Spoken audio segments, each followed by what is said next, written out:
Welcome and Happy New Year! Now, even though we're releasing this episode of Blackboard Fridays early in the new financial year, the reality is, just as every day is the first day of the rest of your life, so too every day could be a Happy New Year for your business.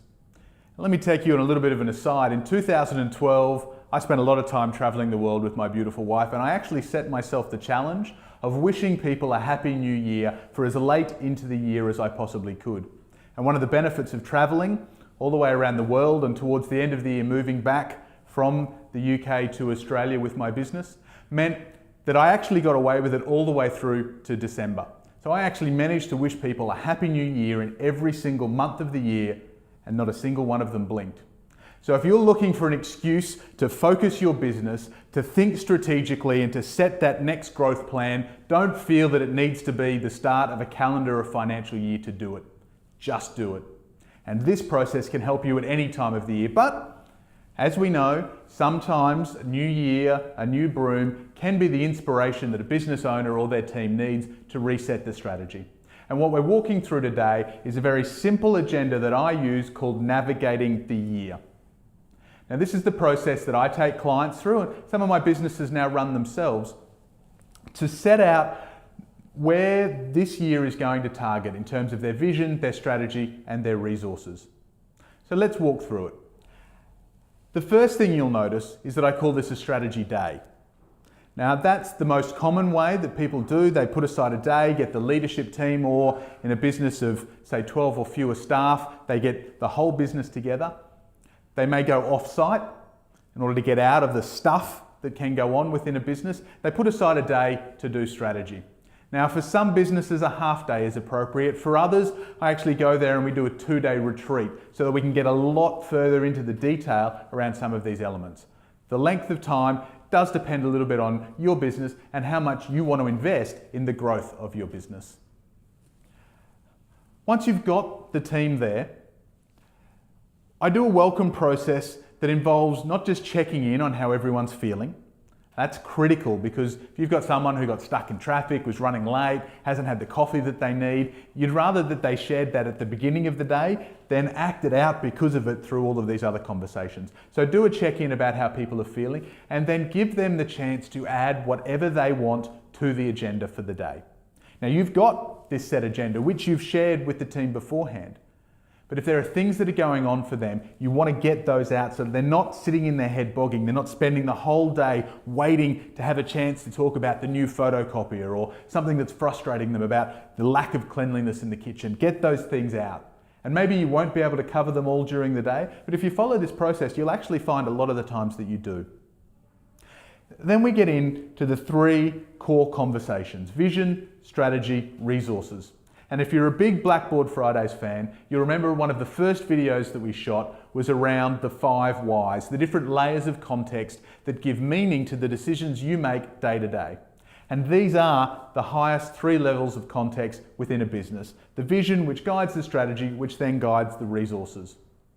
If you haven't set out and documented the vision, the strategy, the resource plan, this is your chance to do it. As a bit of a first draft, maybe you'll come back to it in a month or 6 months or next year and refine it.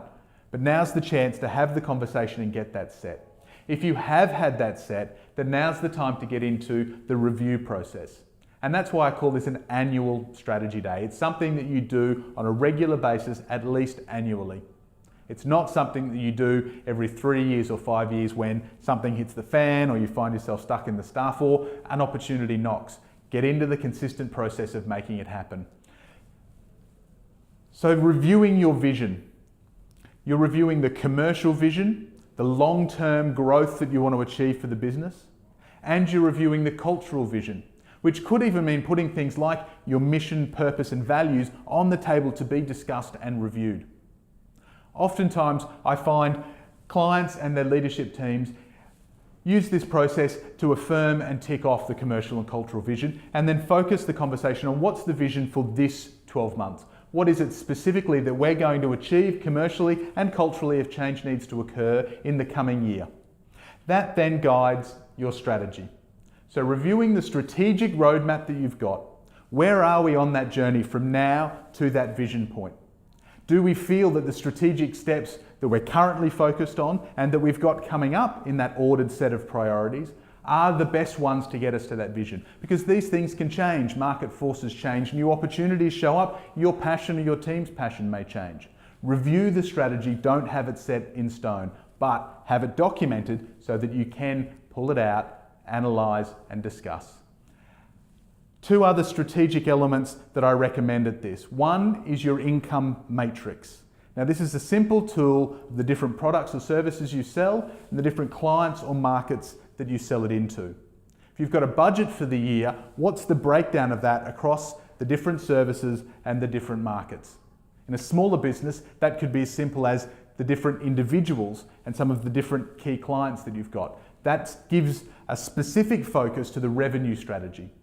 And then get into your sales hourglass. Again, if that's not something you're familiar with, go back to some of the earlier Blackboard Fridays videos where we dove into that in a little bit of detail. Get clear on the sales process, the journey that your customers and future customers are going through. Where are they getting bottlenecked? Where are they getting stuck? Have you got the inflow of work that you need? And are you at the other end of the hourglass being able to leverage that into more revenue and equity opportunities? Lastly, an examination of the resources, and this is twofold. One is your resource mix. You may find that even though you've got all of the right people in the business, they're not necessarily playing in the right position. Maybe skills have changed, maybe times have changed, maybe somebody's got some spare capacity or they're overwhelmed and at capacity stress. Now is an opportunity to rejig some of those roles and responsibilities so that you've got the right people doing the right tasks at the right time. And then that leads naturally into a conversation about skills, maybe even conducting a training needs analysis like we discussed in the last episode, to identify where there are skill gaps or perceived skill gaps in your team that over the coming 12 months you can put forward a training plan to help them and your business navigate through developing those skills. And lastly, and this is critical, and really it's something that runs through the whole process, execution. Being clear about the agreements and the actions that have been made during the day. I actually run a lot of strategy days with whiteboards and blackboards where from the start we've got a section for actions and agreements that get documented throughout the day so that when we get to the end of the day, they're already sitting there. It's not a monumental task for any one individual. But at the end of the day, ideas, and you will come up with some fantastic ideas, are completely worthless. It's only when you execute them that you get value out of them. Execution is priceless, so make sure that you don't leave your strategy day, half day, 2-day offsite retreat, without being very, very clear about what has been agreed and who is going away to do what to turn those agreements into reality to help again, and as always, accelerate your business from where it is now to where you want it to be.